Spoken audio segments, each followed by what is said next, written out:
Eh bien, bienvenue à tous, bonjour à tous. Nous prenons la parole tous les quatre au stand de l'UNCAS pour vous parler de santé, de ce que peuvent faire les acteurs des CCAS et leurs partenaires en matière de santé et particulièrement pour répondre au mieux aux besoins.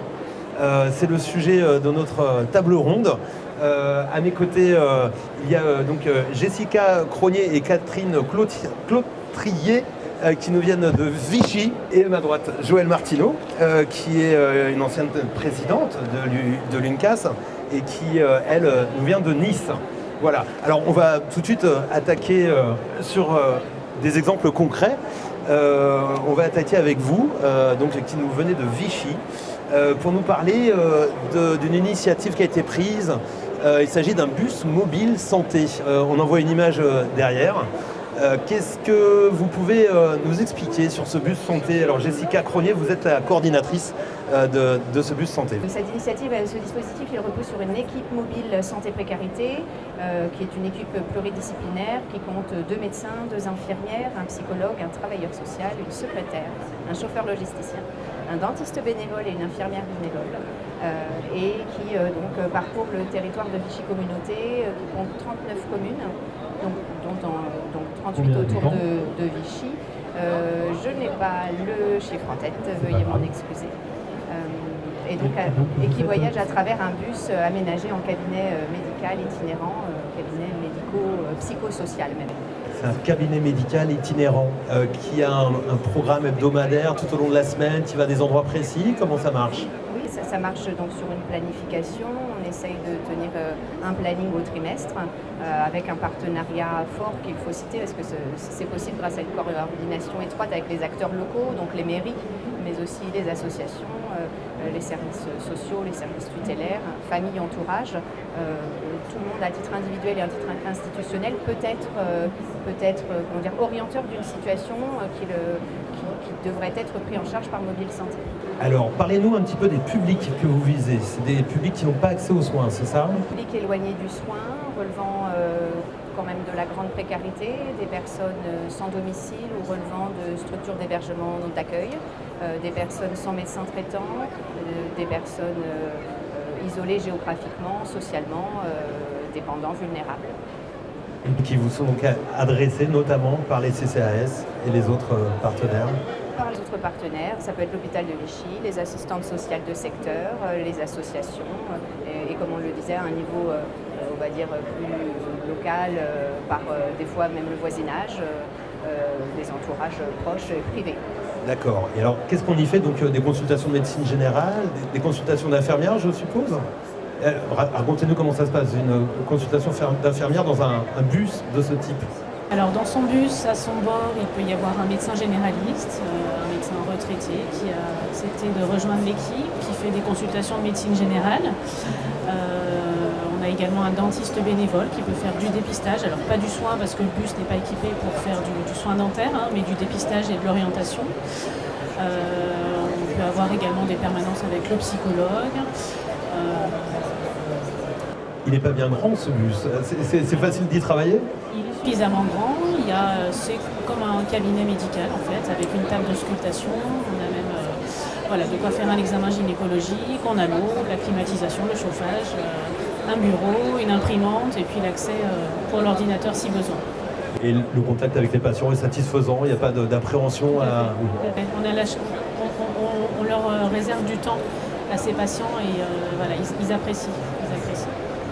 Combien de patients par semaine vous voyez? Vous avez une estimation de ça?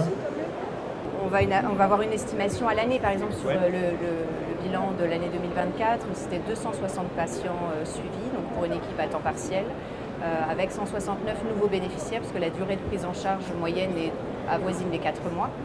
Donc il y a une rotation comme ça de patients, ce qui permet d'introduire l'idée que Mobile Santé est une structure passerelle pour accompagner le patient vers un retour vers le droit commun, vers l'existant. Mobile Santé est complémentaire aux dispositifs médico-sociaux existants sur le territoire. D'accord. Et alors une précision, vous disiez que ça répondait à un appel à projet de l'Agence régionale de santé Auvergne-Rhône-Alpes, n'est-ce pas?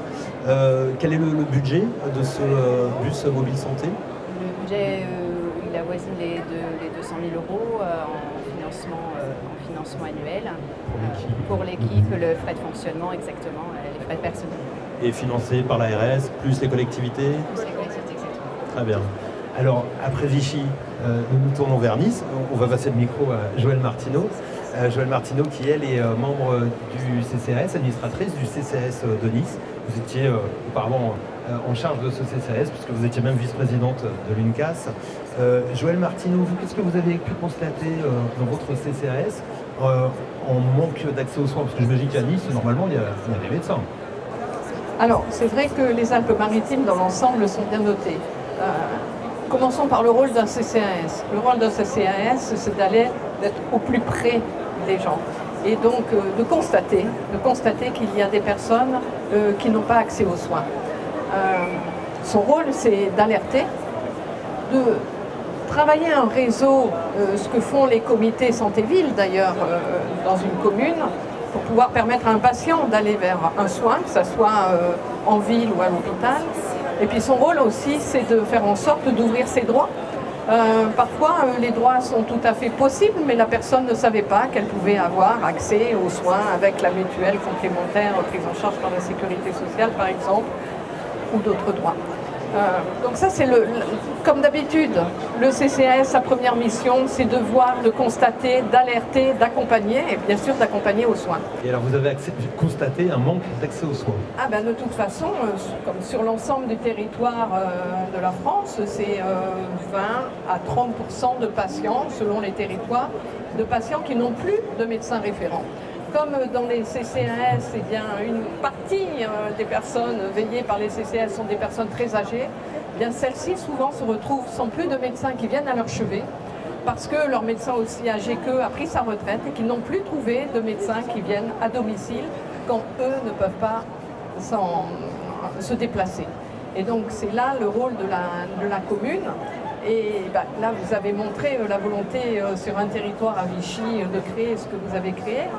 Sur plein de territoires, les maires ont de bonnes idées pour permettre à leurs citoyens d'accéder à un médecin. Il faut savoir que le médecin, il a la pile des patients qui leur écrivent en disant « j'ai pas de médecin, comment je fais ?» Et donc c'est là que l'aventure commence pour trouver des solutions innovantes. Et alors, qu'est-ce que vous avez trouvé comme solution avec votre CCAS? Alors, d'abord, parce que c'est un réseau, c'est le CCAS, c'est la ville qui peut financer, souvent, des actions.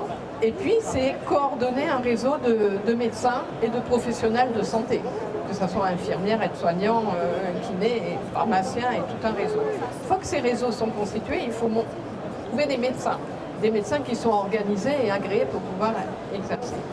Et donc, déjà, plein d'exemples comme monter des maisons de santé. Sur plein de territoires, vous avez des communes qui s'organisent, ou des communautés de communes qui s'organisent à monter des solutions d'accès aux soins. Il y en a beaucoup. Il ne faut pas oublier déjà qu'il y a les médecins ruraux. Et les médecins ruraux, on peut tirer notre chapeau, parce que ce sont des médecins qui sont corvéables à merci, qui répondent quasiment 24 heures sur 24 à leurs patients et qui font des dizaines de kilomètres pour aller à leur chevet. Mais au-delà de ça, vous avez encore des patients qui ne peuvent pas se déplacer, qui ne peuvent pas aller vers une juste sur les maisons de santé, vous avez créé des maisons de santé par le CCAS ou la ville? Oui, la ville a tout simplement, et c'est un effort énorme, mis à disposition des locaux à une association qui ouvre ses portes à tous les médecins qui veulent y participer. Et donc, on a commencé par une première maison sur une colline, une colline de Bélé, pour ceux qui connaissent. Il n'y avait plus de médecins. Et donc, par contre, il y a beaucoup de personnes âgées qui y habitent et qui n'avaient pas la possibilité de descendre en centre-ville. Et donc, la ville a mis à disposition ses locaux. Depuis, elle en a mis sur un autre quartier, de nouveau, des locaux à disposition. Et un troisième doit naître en début d'année. Donc, mise à disposition des locaux, c'est une première action qui permet de renforcer... c'est énorme, parce que, vous savez, il y a les médecins, ce qui dissuade les médecins, c'est les charges et taxes et les charges énormes de fonctionnement. Les locaux, ils sont mis à disposition à 7 € la demi-journée. Donc, bien sûr que des locaux aménagés, et donc avec du personnel d'accueil. Donc c'est un peu comme ces anciens dispensaires municipaux. Donc ce qu'on demande juste aux médecins, c'est de venir travailler, bien sûr, en respect du tarif sécurité sociale, en tiers payant et en acceptant d'être médecin référent des patients qui n'ont plus de médecin. Et voilà. Ça marche. Alors donc ça c'est une première solution qui est somme toute assez classique, hein, maison de santé ou centre de santé pour les salariés. Et qu'est-ce que vous avez fait d'autre comme solution? La deuxième solution, Christian Estrosi disait, je ne comprends pas tous ces patients qui demandent des médecins pour faire des visites et que les médecins n'y vont pas. Alors c'est simple, comme sur beaucoup de villes, on ne peut pas circuler, on ne peut pas stationner, même avec des politiques d'aide de stationnement de la ville. Et donc je lui ai proposé de mettre à disposition un chauffeur de la ville pour aller chercher des médecins qui accepteraient de devenir médecins traitants de patients qui n'ont plus de médecins et qui sont très âgés, plus de 85 ans, et qui ne peuvent pas sortir de chez eux. Et comme ça, les médecins, à tour de rôle, acceptent de participer à ce challenge quand ce sont des patients éloignés de leur cabinet. Ils sont pris en charge par le chauffeur qui les dépose au pied du domicile et les personnes âgées trouvent enfin un médecin référent parce que chaque médecin accepte et s'engage à être médecin référent de ses patients. Un chauffeur pour les médecins. Alors pour ceux qui veulent en savoir plus sur le club santé sociale de la Gazette des communes, nous avions justement mis en lumière cette initiative originale. Il y a une troisième initiative que vous avez à signaler. La troisième initiative, elle est née au moment du Covid, où on avait en moins un médecin urgentiste et généraliste. On avait au SAMU plein de patients qui appelaient, qui avaient le Covid, qui ne justifiaient pas d'aller aux urgences et qui n'accédaient pas à un médecin. Et comme ça, on a eu l'idée, j'ai lancé l'idée de monter une plateforme de téléconsultation. Et une fois de plus, le maire de Nice, Christian Estrosi, m'a dit à 23h, c'est pas une blague, je veux t'aider à la monter. Et c'est comme ça qu'est née cette plateforme il y a 4 ans.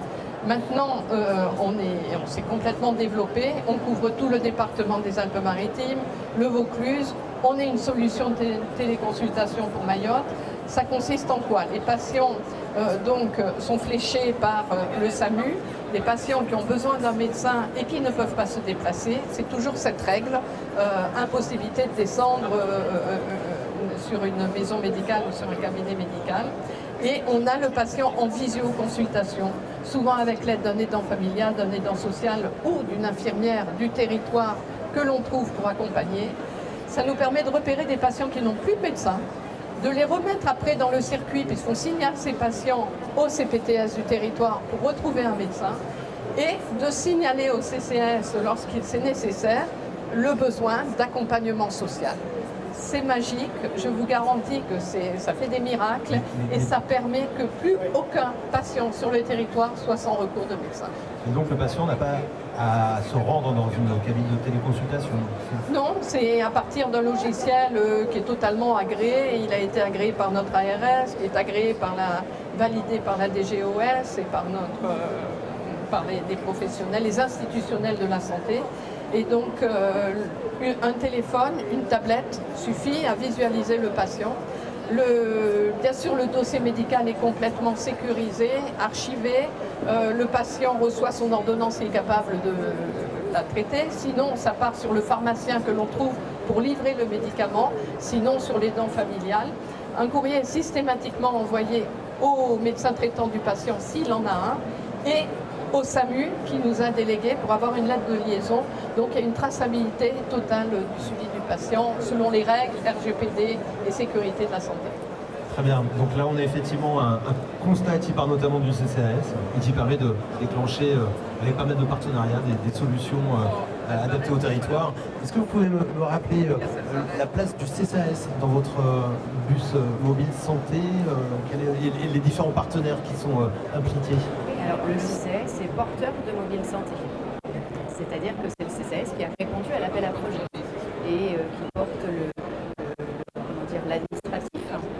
On a cité l'équipe d'acteurs terrain pour agir au plus près du patient. Administrativement, voilà, on dépend et on répond au CCAS de Vichy. Et donc les partenaires? Et donc les partenaires associés, alors à la fois pour porter l'achat du bus et puis après pour aider à la communication puisque c'est une activité territoriale pour Vichy Communauté, c'est donc Vichy Communauté. On peut citer aussi le Crédit Agricole pour le Fondation Entreprise pour la partie finance du bus. Et puis professionnels de santé, en termes de partenariat d'action, on travaille en collaboration étroite avec la CPTS Vichy Val d'Allier, le DAC pour dispositif d'appui à la coordination du 03 de l'Allier, le centre hospitalier de Vichy,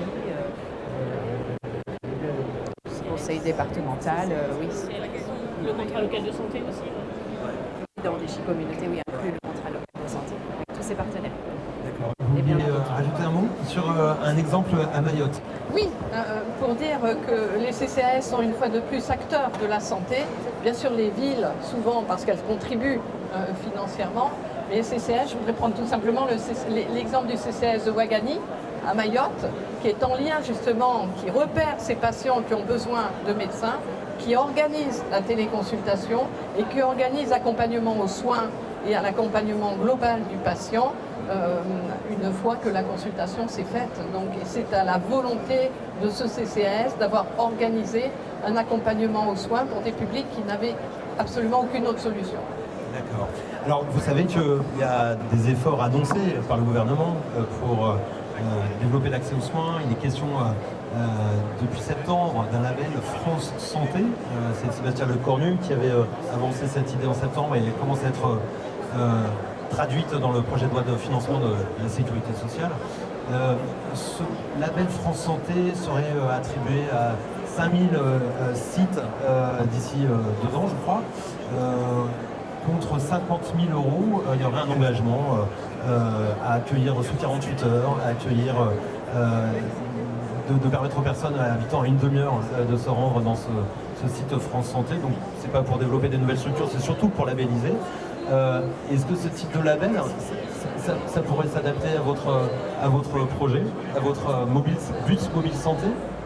Alors, dans l'absolu, on pourrait répondre oui par rapport aux conditions établies par le cadre du label France Santé. Après, dans le concret, l'opérationnel à l'heure d'aujourd'hui, si le cadre demande présence régulière d'un médecin, dans notre situation, c'est une présence régulière mais occasionnelle du fait d'un temps partiel médical. Donc ce serait un point à faire évoluer, comme peut-être en priorité, je dirais, le soutien de l'ARS et d'autres points à faire évoluer, à développer. La différence est effectivement que vous, en plus, vous visez des publics particuliers. Alors que là, ce label s'adresse normalement à tous les patients. Mais est-ce que un bus itinérant comme ça peut être une solution, par exemple dans ce qu'on appelle les déserts médicaux, les plus reculés? Est-ce que ça peut être une solution pour apporter de la médecine générale, pour apporter des soins infirmiers?